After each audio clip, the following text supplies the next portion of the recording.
She thought he was dead. For 4 years, she carried the guilt.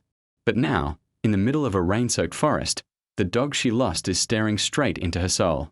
The wind swept hard through the treetops, the rain slicing sideways like needles. Sheriff Rachel Morgan froze on the edge of the trail, her boot half sunk into the mud. She blinked against the mist and the sting in her eyes. He stood there, maybe 50 feet away, tied to a splintered pine with a strip of old paracord soaked to the bone. His coat was filthy, his ribs showing beneath the fur, and his right hind leg trembled under his weight. One of his eyes was cloudy with age or injury, but the other, amber sharp, was locked on hers. She knew that scar, a pale white gash arcing just above his left brow. "Diesel," she whispered.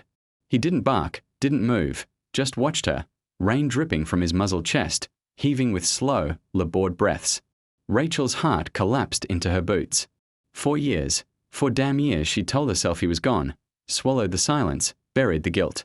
She'd seen the avalanche swallow half her team, watched the snow bury the world, and screamed his name until her voice broke. They called off the search. She never did. The patrol that day had started like any other. Quiet fog, slippery gravel, a half-drunk gas station coffee steaming in her cup holder. A hiker reported possible illegal snares off North Ridge. Nothing new in these woods. Poachers came and went like the seasons. She didn't expect a ghost to be waiting at the end of the trail.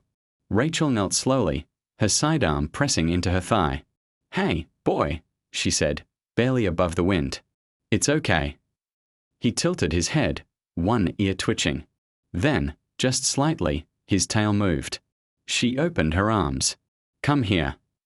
Diesel stepped forward, limping, wet, ribs visible beneath his fur, and he pressed his face into her chest like nothing had changed, like the storm, the snow, the silence had never taken him away. Rachel dropped her forehead to the top of his skull and closed her eyes.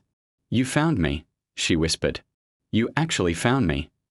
She got him into the cruiser, wrapped in a wool blanket from the trunk. The second she shut the door, he curled on the back seat like he remembered how. Her wipers squeaked across the windshield as she pulled away from the trailhead, heart still pounding. Back in town, Cedar Falls rolled on like nothing had happened. Mike's diner glowed in the gloom. The gas station sign flickered weakly. A couple of kids biked through puddles like it was any other Thursday. Rachel parked behind the sheriff's department and carried Diesel inside, setting him down gently on a folded towel beside her desk. He didn't bark, didn't whimper. He just lay there, watching the door, waiting, just like old times. She sat in her office with the lights low, staring at him. The faded brass plaque on her desk still read Sheriff R. Morgan. But suddenly, it felt like someone else's title. The last time she saw Diesel, they were on a mountainside in Colorado. The weather had turned fast. Their team was searching for 2 missing hikers. Diesel had been tracking scent through 3 feet of snow. And then the avalanche came, swift, brutal, and loud as the end of the world. Half the team disappeared in white. She never found them. And Diesel never came back, until now.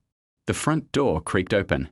Deputy Frank Alton, stocky and slow-moving in his 50s, stepped inside with rain still dripping from his jacket. He froze when he saw the dog. "Is that?"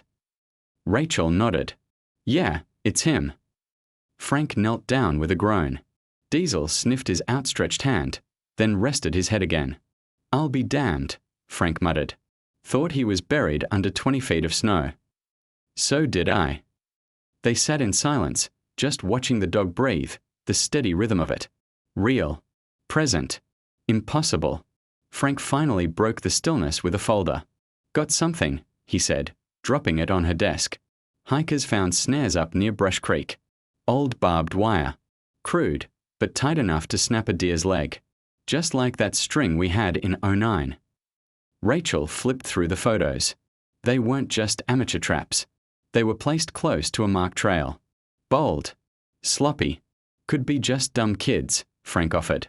Could be something worse. Rachel leaned back, arms crossed. Diesel shifted under the desk, ears twitching. "I'll check it in the morning," she said. "You want backup?" She shook her head. "I'll take Diesel." Frank raised a brow. "That dog's retired." Rachel looked down at the old shepherd. "You really think he ever clocked out?" If stories like this restore your faith in second chances, if you believe loyalty never truly dies, subscribe now to Heroes for Animals, where we honor those who never stop protecting, even when the world forgets them. Later that evening, the station was quiet, files stacked high on her desk. Diesel dozed beside her chair, still breathing steady, ears occasionally flicking toward the hallway. Rachel hadn't turned in her patrol vest. She hadn't told anyone about seeing him. Not yet. What would she even say? I found a dead dog in the rain, and he remembered my name. Her fingers grazed the scar on Diesel's brow. It was real. It was him. Something stirred outside, a creak, maybe the wind. But Diesel sat up, slow but alert, his eye fixed on the door. Then he growled, deep, guttural. Rachel stood, hand on her holster. "Stay," she whispered. She moved through the hallway, boots soft on the rubber matting. She reached the back room, record storage, and noticed the lock was hanging loose. She'd locked it earlier. Quietly, she opened the door. Inside, movement. A figure lunged from behind a shelf. She ducked, turned, and tackled him into the wall in one smooth motion. The man scrambled. Diesel was already there, jaws snapping, cornering the intruder in seconds. Rachel cuffed him. Frank arrived seconds later. They searched his pack, wire cutters, bolt fasteners, a crudely drawn trail map with red XS. Diesel stood in the doorway, calm again, guarding. Rachel stared at the old dog and felt the strange sensation of something settling inside her. She wasn't alone anymore. That night, as the rain turned to mist and the world slowed, Rachel sat at her desk. Diesel lay curled on a fleece blanket beneath her feet. His breathing soothed something she hadn't realized was still broken.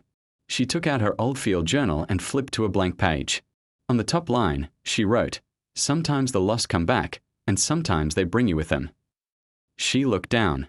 Diesel was watching the door again. By morning, the rain had lifted, leaving behind a low mist that draped over Cedar Falls like an old wool blanket. The kind that smelled like campfires and secrets. Sunlight pushed in thin blades through the Douglas firs, cutting across damp roads and dew-covered roofs. Main Street shimmered with puddles. The mountains beyond the town stood wrapped in cloud banks, watching. Inside the sheriff's department, the smell of fresh coffee mingled with damp dog fur. Sheriff Rachel Morgan stood by the window, holding a chipped ceramic mug and staring out into the grey. Her patrol shirt clung to her shoulder blades. Bruised knuckles throbbed from the scuffle the night before. Behind her, curled up on a folded blanket next to the heater, was Diesel. He hadn't moved since 4 a.m., except to shift his weight off his bad leg. But he was watching. Always watching. Rachel had lived most of her adult life with a badge and a gun. She'd run drills in burning buildings, tracked fugitives through storm drains and tunnels, pulled accident victims out of rivers. But nothing made her more nervous than the way Diesel scanned a room. Quiet, calculated, like he already knew the ending and was just waiting for everyone else to catch up. Deputy Frank Alton arrived around 8:15 with a McDonald's bag and his usual grunt of acknowledgement. He handed Rachel an Egg McMuffin without asking and dropped into the chair across from her. "You sleep at all?" he asked. Rachel shook her head. Didn't feel right. He eyed Diesel. He didn't either. They ate in silence for a minute. Diesel flicked his ears at the rustling bag but didn't move. Then Frank slid a new folder across the desk. "Another report," he said, this time from the trail cleanup crew up by Miller's Bluff. Same thing, rusted snares, barbed wire wrapped around 2 lodge poles like a noose. Rachel's jaw tensed. This is getting worse. Yeah. And bolder. These weren't hidden. They were just off the main footpath, like someone's getting careless or cocky. She flipped through the photos, tight metal loops, poorly anchored, but dangerous enough to take down a deer or a kid on a bike. Frank took a sip of his coffee. "We need to sweep the area quietly. No town-wide alerts yet. Don't want folks panicking before we know what we are dealing with." "I'll go up this afternoon," Rachel said. "I'll send backup." "I don't need it." Frank looked at her over the rim of his cup. "You taking him again?" She didn't have to look at Diesel to answer. "Yeah, he knows these woods better than most of us." Frank just nodded. "Watch your 6." The road up to Miller's Bluff was narrow and winding, the shoulder crumbling from last winter's freeze. Rachel parked just before the old forestry gate, stepped out, and stretched her legs. Diesel hopped down from the back of the cruiser, stiff but steady. The air smelled like pine, moss, and faint engine oil. Birds called in the distance. Somewhere far off, A woodpecker worked a dying trunk. Rachel adjusted the strap on her field bag, checked her sidearm, and looked down at the dog. "You ready?" Diesel didn't wag his tail, just turned toward the trail and started walking. Half an hour in, they passed a collapsed hunter's blind in a dry creek bed. Rachel moved quietly, eyes scanning, ears tuned to every shift in the wind. Diesel stayed just ahead, nose low, steps careful. Then he stopped, ears up, head turned. Rachel followed his gaze. At first, she didn't see it. Then, barely visible through the underbrush, she spotted tire tracks. Thin ones, not from a patrol vehicle. They wound through a narrow clearing and disappeared behind a low ridge. No public access vehicles were allowed this deep into the preserve. Rachel crouched near the tracks, ran her fingers through the mud. "Fresh," she muttered. "Less than a day." Diesel sniffed the air, then looked up the ridge. They followed the tracks, weaving through tangled ferns and thorny brambles, until they reached it. A pickup truck, grey, battered, no license plates. A faded military-style top covered the bed, weighed down with rocks. Rachel's breath caught. Something about it felt wrong. Not just illegal, ominous. She reached for her radio MIC dispatch. "This is," a sharp crack echoed behind her.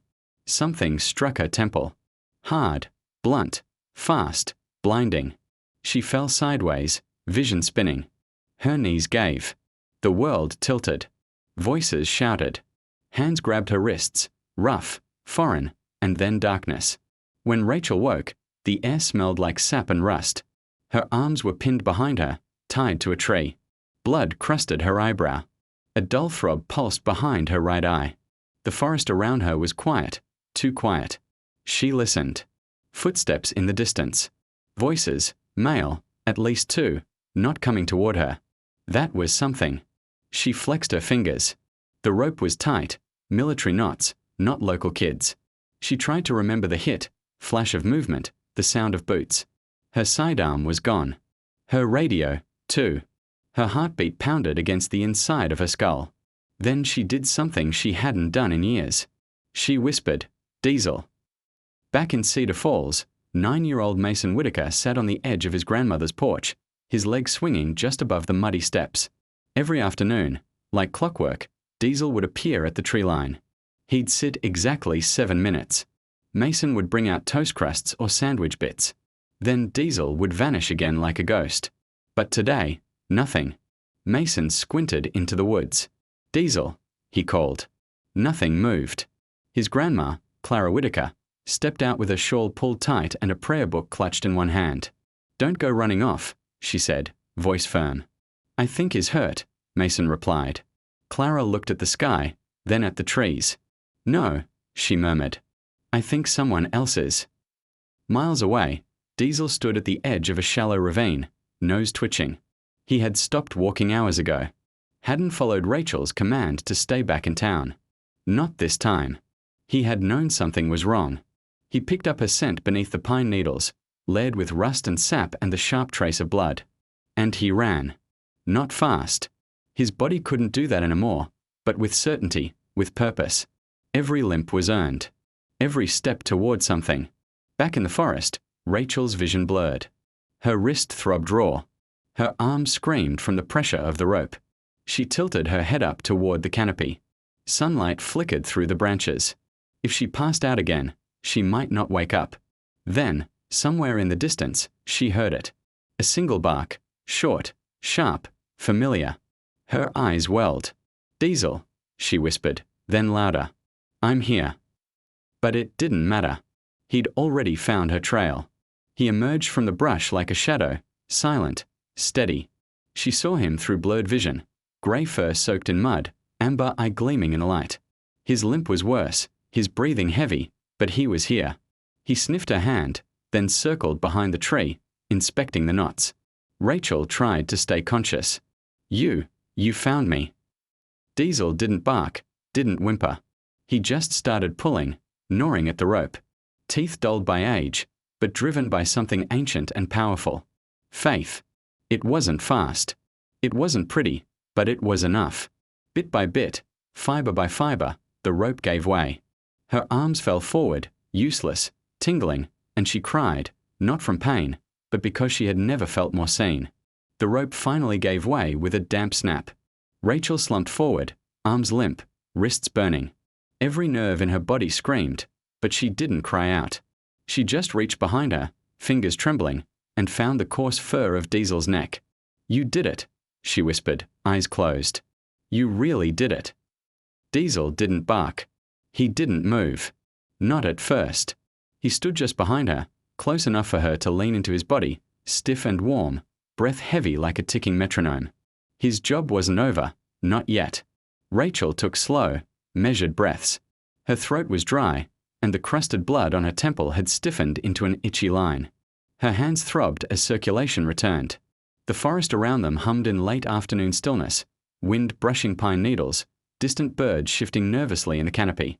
She gritted her teeth, pressed one hand against the tree trunk, and tried to stand. Her knees buckled. Diesel stepped closer, shoulder to her thigh, bracing her like a living cane. It wasn't elegant. It wasn't fast, but inch by inch, she stood. Meanwhile, back in Cedar Falls, Deputy Frank Alton was pacing the floor of the ranger station, map in hand, boots muddy from hours spent scanning trailheads. His radio had been silent for too long. Too damn long. The sun had already begun to slide behind the mountain ridges, casting long shadows over the valley. A few tourists had trickled back into town after an early hike, but no sign of Rachel's cruiser. No updates, no radio call. Frank didn't like waiting. And he especially didn't like waiting when someone he respected was hours overdue in the backcountry. His phone buzzed. A note had been slipped under the front station door, written in thick pencil on lined notebook paper. A drawing, trees, a trail, a creek, a crudely marked X between two rocky ridgelines. At the bottom, Mason. "I think he went here." Frank stared at the sketch. No scale, no names, but something about it tugged at his gut. Mason had a connection to that dog. Hell, the kid might have understood Diesel better than most adults. If Diesel was out there, and Frank believed he was, then that X wasn't just a guess. Frank stuffed the paper in his jacket and called for backup. Back in the woods, Rachel and Diesel moved slowly along a narrow game trail. Her legs were unsteady. Her left shoulder throbbed with each step, and her breaths came Samek's sharp pulls through the air. Diesel paced just ahead of her, ears turning with every sound, scanning the forest like a sentinel. They didn't speak, couldn't speak, but they moved as one. Twice Rachel paused to catch her breath. Diesel waited without protest, standing at her side. The silence between them wasn't empty.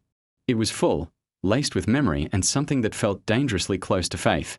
Deputy Frank arrived at the trailhead just as a Ranger SUV pulled in behind him. Out stepped Dana Ellis, Forest Service law enforcement, tall, wiry, late 30s, with a long scar that traced her cheekbone. "Nothing at Brush Creek," she said, handing Frank a damp notepad. "But I found fresh vehicle tracks by Miller's Bluff. Probably a pickup. Tires looked worn, but heavy-duty. No plate impressions." Frank nodded, jaw tight. She wouldn't have gone there alone unless she was sure. Dana glanced at the hand-drawn map sticking out of Frank's pocket. "You trusting a kid's sketch now?" Frank looked east toward the trees. "Yeah, I am." Dana didn't argue. Rachel staggered into a small clearing bordered by birch trees and collapsed logs. She leaned against the trunk, gasping. Diesel stopped ahead of her and sniffed the air. He circled a patch of moss, then barked once, sharp, clear. Rachel's head lifted. Voices, faint but real. A flashlight beam flickered through the trees. She tried to call out but choked on dry air. She tried again. "Frank." It came out ragged, barely more than a whisper. But Diesel turned and barked again, this time louder. And then came the crashing of boots through underbrush. "Rachel." Frank's voice broke through the mist. She didn't answer. Couldn't. She just let her body sink back into the tree and waited. Diesel didn't leave her side. They found her minutes later, half-slumped, bleeding, shivering, but alive. Diesel sat beside her, rigid, alert, as she Saturday. Frank knelt, brushing a leaf from Rachel's cheek. "Don't let him leave," she whispered. Frank nodded. "He's not going anywhere." Back in town, word spread fast. It always did in places like Cedar Falls. No cell service deep in the forest, but gossip that moved quicker than wildfire. By the time Rachel was safely in a hospital bed, Diesel curled up on the floor beside her. The town already knew bits and pieces. The dog that saved her, the missing sheriff returned. The old scars reopened, and one question hung in the air like a low cloud. Where had that dog been all these years? Diesel stayed in the hospital overnight. No leash, no command. He lay under Rachel's bed, rising only when nurses came in, ears pricking until he deemed them safe. Doctors said she'd be fine. Bruised ribs, dehydration, a mild concussion, rope burns that would scar, but she was alive, and she knew why.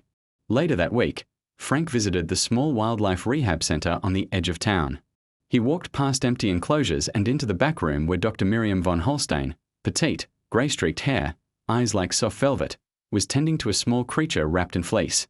A bear cub, barely 6 months old. Its muzzle was scraped, one paw injured, but it was alive. We found it chained behind a shack in the woods, Miriam explained. Bastards didn't even bother to feed it.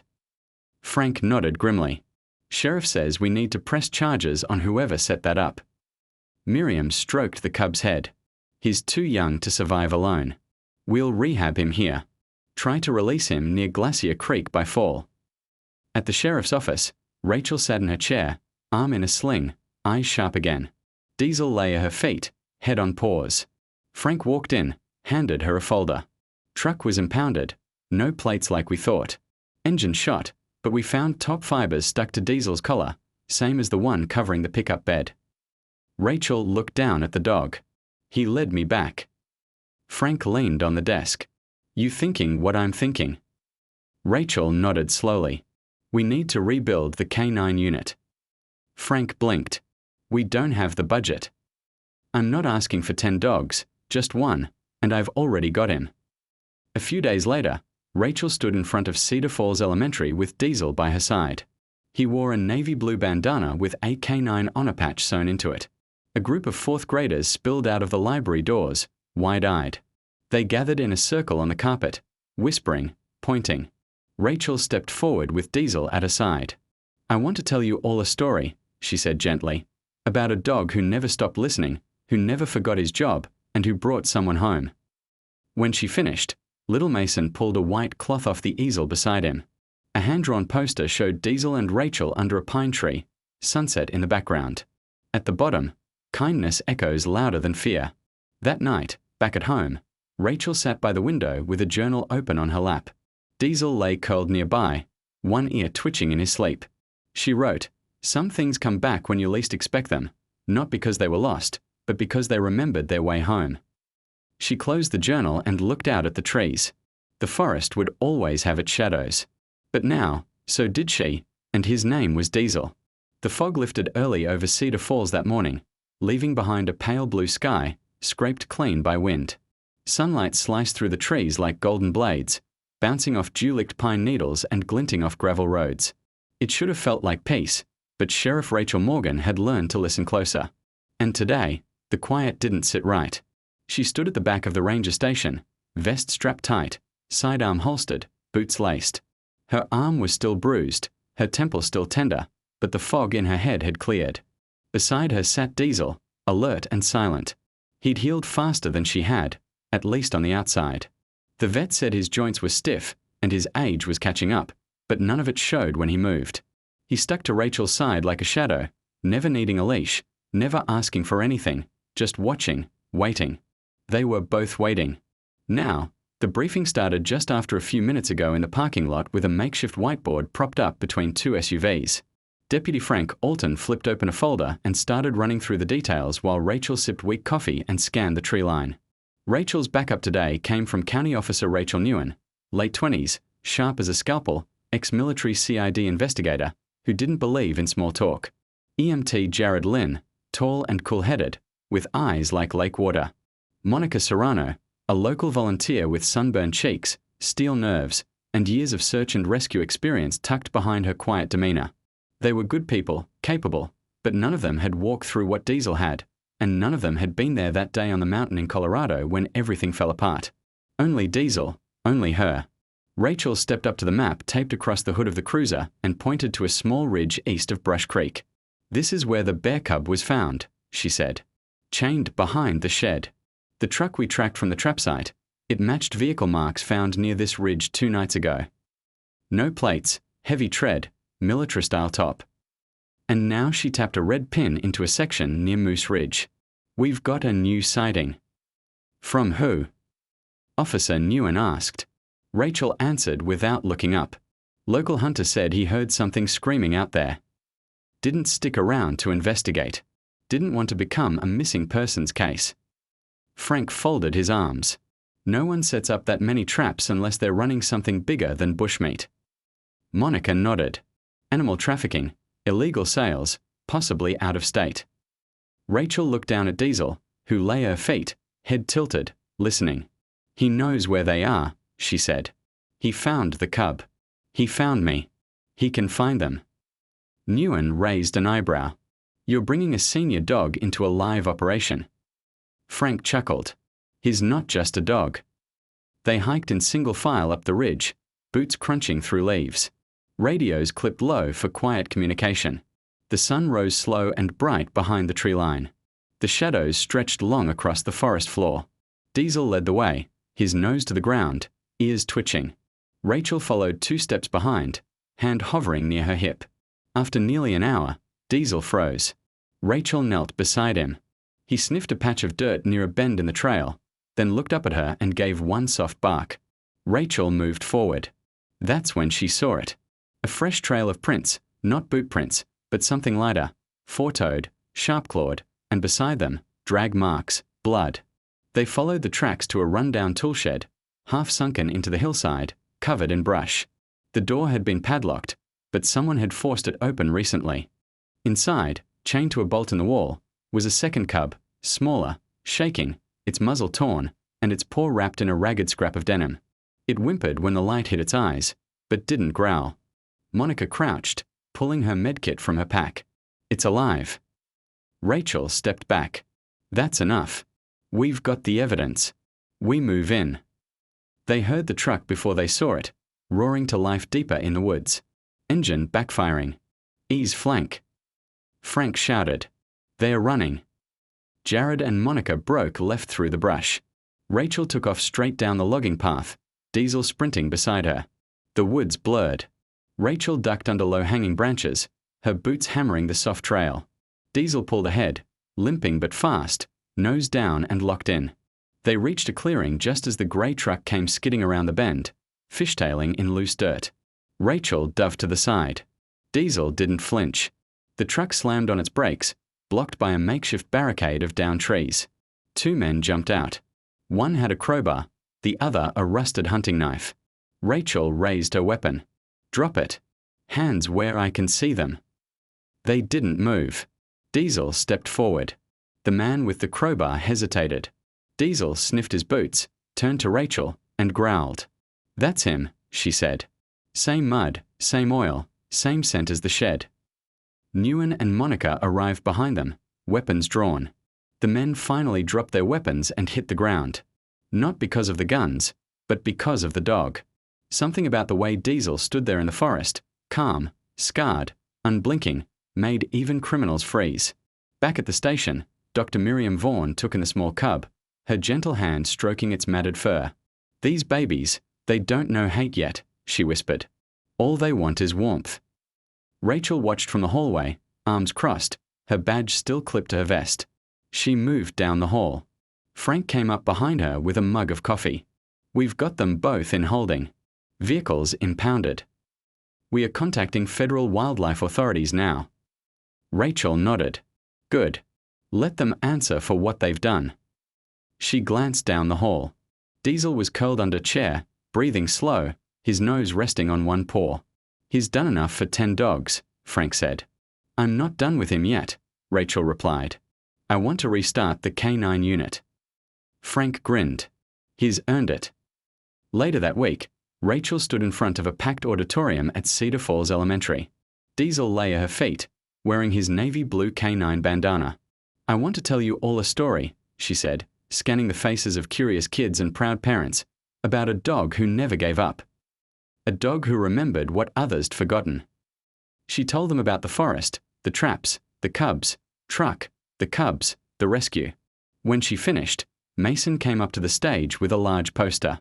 It showed a woman and dog daring side by side under tall pine trees, hunting in a sunset. Behind them, the sun set it in warm orange strokes. Beneath it, in bold block letters, "The woods can be dark, but not alone if someone comes looking."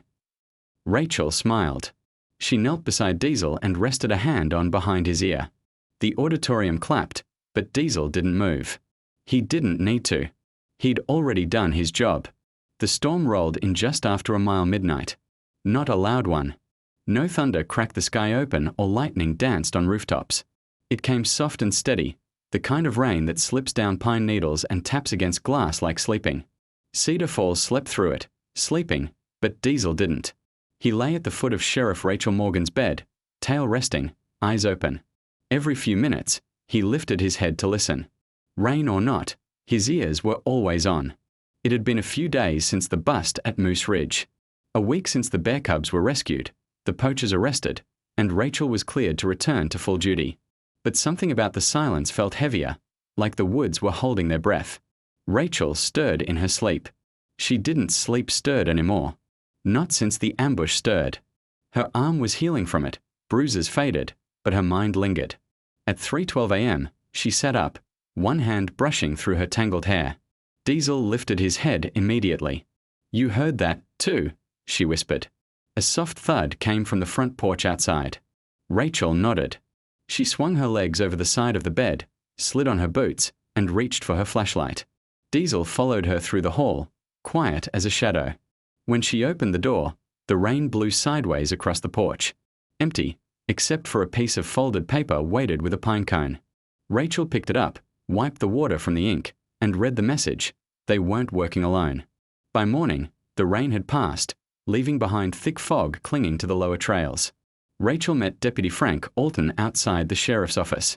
The note, sealed in a plastic evidence bag, dropped sometime after midnight, she said. No footprints, nothing on camera. Frank studied the handwriting. Looks like the same pencil. Could be the kid again. Rachel nodded. Mason. Yeah. Frank nodded. He knows something else. Or someone does. They drove out to the Whitaker place just after breakfast. Clara answered the door in her usual housecoat and prayer beads, holding a steaming mug of peppermint tea. "I knew you'd come," she said without being asked. Rachel raised an eyebrow. "Mason's home." "In the back room, but you should hear this first." Clara stepped aside, letting them into the kitchen. The walls smelled like cinnamon and old books. A quilt draped across the couch. A photo of Clara's late daughter hung above the mantel. "He had a dream," Clara said, "night before last night. Woke up crying. Said Diesel was in trouble again. But when I asked more, he just went quiet." "He slipped it under your door, didn't he?" Rachel asked. She nodded slowly. "I think he sees more than we do," Clara added. "Always has." She nodded. Clara smiled faintly. They followed to Mason's room. Diesel sat beside the boy's bed, tail flicking. Mason looked up at Rachel. "They're still out there," he said. "Not just the two guys you caught. Others. They have a cabin somewhere. I saw it." "You saw it?" Rachel asked. "In my head." Frank shifted uncomfortably. Mason grabbed a crayon drawing from his nightstand and handed it over. The picture showed tall pine trees, a dark wooden structure, and a narrow bridge over a Puppy Creek puppy. At the bottom, he had written, "Diesel's nose." Rachel took the sketch seriously, not because she believed in visions or sixth senses, just because Diesel had never led her wrong. She trusted him. And if she trusted him, she trusted Mason. If she was right enough, someone had slipped through the cracks. Someone who was still hunting in her hunting woods. They'd geared up that afternoon, Rachel and Frank and Diesel. No full team, no county backup, just the three of them. They followed the path east of the ridge, past the old fire line where the rescue teams had searched before. The trail was rough, terrain muddy slopes, collapsed fallen trees, into and moss-covered rocks that turned footing into slip guesswork.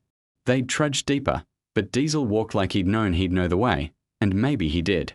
Rachel trusted his pace. She trusted the way his ears shifted before she'd hear heard a sound leading her forward, her trusted friend. She trusted Diesel. They'd frozen trust when he paused just before a narrow wooden footbridge over a shallow ravine, reinforced recently. They studied the bridge closely. It looked new. Someone had been maintaining it here. Rachel pointed ahead, beyond the path. Hidden, tucked behind a dense thicket of spruce trees, almost invisible from the trail, stood a cabin, unmarked. No address, no power lines. Frank muttered, "Bingo." They circled wide, coming up from the rear. Rachel and Diesel took point. Her sidearm was drawn. Diesel crouched low, eyes narrowed. Smoke rose from a steel chimney. Someone was home. Rachel motioned toward a side window. She peered in. Inside, 3 men, one at a table, one cleaning a bolt-action rifle, one stirring something over a camp stove. And in the corner, a crate. Movement inside. Rachel's pulse quickened. They'd had more animals. She turned back to whisper to Frank, "We'll call it in." No noise, no mistakes. He nodded.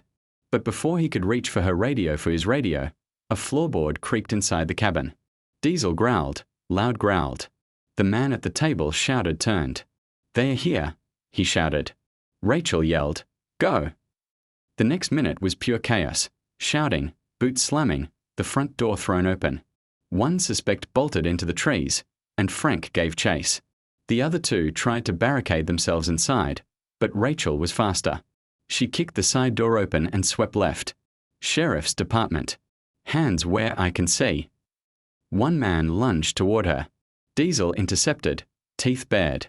The suspect dropped the crowbar and stumbled back as Diesel cornered him with a snarl. The other surrendered. Frank returned 5 minutes later with the 3rd man in cuffs. Rachel knelt by the crate in the corner and gently opened the latch. Inside, a fox kit, no older than a few weeks, shivered in fear. By sunset, the cabin was swarming with fish and wildlife officers, a state biologist, and 3 patrol vehicles. Rachel sat on the back bumper of her cruiser, boots muddy, arms streaked with dried blood from a scraped knuckle. Diesel sat beside her, his tongue out, tail wagging just once. "You're tired," she said softly. "But not done yet." Frank approached with a fresh bottle of water. "You good?" Rachel took it. "I am now." The next morning, Cedar Falls woke up like to front-page headlines. Senior K9 uncovers second poacher's camp. Photos of Diesel ran across every corner, store, diner, and bulletin board in the county. Kids drew posters. Local reporters requested interviews. A retired woodworker carved a wooden plaque with Diesel's name and pinned it to the sheriff's office porch. But Rachel knew something deeper had changed. Not just in the town, in her. That evening, she stood on her front porch, a cup of black coffee in one hand, Diesel lying on the top step beside her. The sky blazed orange over the treetops. She didn't feel haunted anymore. Didn't feel like she owed the past her every breath. "You brought me back," she whispered. Diesel didn't blink at her, just stared slow. Rachel sat beside him, back against the wooden railing, knees pulled to her chest. And for the first time in 4 years, she didn't feel alone. Not even a little. The snow came early that year, falling fast. By the second week of November, the ridgelines outside Cedar Falls had already turned white. Frost crept across fields and rooftops. Kids bundled up in oversized jackets. Fireplaces roared in every house from Main Street to the outskirts of the old Sawmill Road. And at the edge of town, inside a timber frame home surrounded by wind-swayed cedars, Sheriff Rachel Morgan stood at her kitchen window, watching the flakes drift. Diesel lay behind her on a thick plaid blanket, his chin resting on one paw. His breathing was slower these days, more labored when he got up too fast. The vet had warned her, arthritis, hip stiffness, old muscle injuries flaring in cold weather. But Diesel didn't complain. He never had. He still rose each morning before Rachel, followed her from room to room, and waited by the front door as if the day wasn't allowed to begin without him. He still faced every doorway. Still slept light. Still remembered everything. They'd been through a lot in the past few months. Ambush, recovery, 2 rescue missions, a full investigation that ended with 3 men locked up on federal charges for illegal wildlife trafficking. But what surprised Rachel most wasn't the justice. It was the attention. Diesel had become something of a celebrity in town. Not the Hollywood kind, the Cedar Falls kind. Hand-carved signs, thank you cards from school kids. A portrait painted by a local artist that now hung in the sheriff's office above Rachel's desk. They'd even given him a badge. Real brass, polished, engraved with the words, Deputy K9 Diesel, Cedar Falls, WA. He wore it only once, at the town hall ceremony where they honored him. Rachel hadn't planned to speak, but when she saw all those people, veterans, parents, teenagers, teachers, even hunters who'd once side-eyed her new badge when she first arrived, she realized something important. They hadn't just come for her, they'd come for him. That night, after the ceremony, Rachel sat on her porch with Diesel curled at her feet. The moon was high. Her badge was in her jacket pocket. The new one, the one she actually earned. She leaned down and scratched behind his ear. You changed everything, you know. He didn't react, just pressed a little deeper into her boot. She smiled. I thought I came here to forget, but maybe I came here to remember. Thanksgiving arrived on the tail of a windstorm. The entire town lost power for a day and a half, but no one seemed to mind. The volunteer fire department served hot meals at the community center. People brought oven blankets, folding chairs. Diesel stayed under Rachel's table the entire time, watching every passing plate with quiet curiosity. Mason sat beside him, holding his paw like they were best friends at a church service. The boy never said much, but the way he looked at Diesel said everything. After dessert, Rachel caught Clara Whitaker watching them from the far end of the room. The old woman raised her tea mug in a silent toast. Rachel nodded back. Winter deepened. Snow fell in thick sheets. The forest trails froze over. Poachers stopped coming.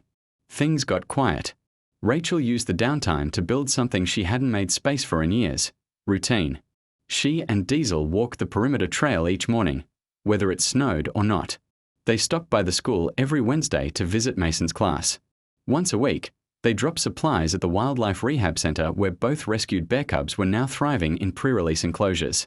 Diesel never strayed far, never chased, never even barked. He just stayed close, everywhere they went. One Sunday morning, Rachel woke to find him standing at the front door, tail still, eyes fixed on the trees. She pulled on her coat and boots and followed him out without a word. They walked in silence, past the creek, past the bridge where she once collapsed, past the tree where he found her. Eventually, they stopped on a ridge overlooking Cedar Falls, the town quiet beneath a dusting of white. Diesel sat beside her, breathing slow, eyes half-lidded. She rested a hand on his back, and for a long time, neither of them moved. By Christmas, Rachel had fully restored the department's K9 unit, on paper and in practice. Diesel couldn't do every patrol anymore, but he trained 2 younger dogs brought in from Tacoma. And what he lacked in stamina, he made up for in presence. When one of the new recruits, Ranger, a wiry black lab, got distracted during tracking drills, Diesel simply stood in front of him and stared until the pup focused. Rachel joked that he didn't train with treats. He trained with expectation, and it worked. On New Year's Eve, Rachel brought Diesel down to the lakefront bonfire. It was the first time in years she joined a public celebration without feeling like a stranger in her own skin. When the fireworks began, Diesel didn't flinch. Not once. He just leaned against her leg, ears relaxed, eyes watching the crowd. She looked down at him as red and gold bursts lit the sky above them. Guess we are both not running anymore, she said. The last Sunday in January, Rachel walked into the living room after a long day, unzipped her jacket, and set her keys on the table. Come on, old man, she called over her shoulder. Dinner's on. But Diesel didn't follow. He was lying in his bed near the fireplace, curled tight by the fire, eyes closed. She knelt beside him, put a hand on his chest, still rising, still falling, but slower, more distant. She didn't call the vet, didn't cry. She just lay on the floor beside him, one arm draped across his shoulders, her breath syncing with his. And they stayed like that until the sun disappeared behind the trees. Diesel passed quietly the next morning, just before dawn. No sound, no struggle, just stillness. Rachel buried him under the old pine near the trailhead, the same trail where he had waited for her, the same place he returned. The community came together to build a wooden bench beside the grave. Mason painted a rock with Diesel's name in blue. Clara left a sprig of lavender. Frank drove in from town to place the old K9 badge on the marker. And Rachel, she sat on that bench long after everyone had gone, said nothing. Just listened to the trees. Weeks later, she wrote her final entry in the leather-bound journal she'd started after Diesel came back. The ink bled a little on the page, but her hand didn't shake. Some dogs are meant to stay, not just in our homes, but in our bones. Some return to save us. Others remind us we were never really lost. Diesel was both. Not every hero has a voice. Some just leave a trail strong enough to follow. She closed the book, set it gently on the shelf, and walked outside into the quiet morning. The woods whispered like they always had, but this time she wasn't afraid to hear them. Thank you for following the story of Diesel and Sheriff Rachel Morgan. If this story moved you, we want to hear from you. Have you ever known an animal who saved your life, physically or emotionally? Drop your story in the comments below. Your words might help someone else feel seen. And if you believe dogs like Diesel still walk among us, don't forget to like, subscribe, and share the story with someone who needs a little reminder. Heroes come in all shapes. Some walk on 4 legs.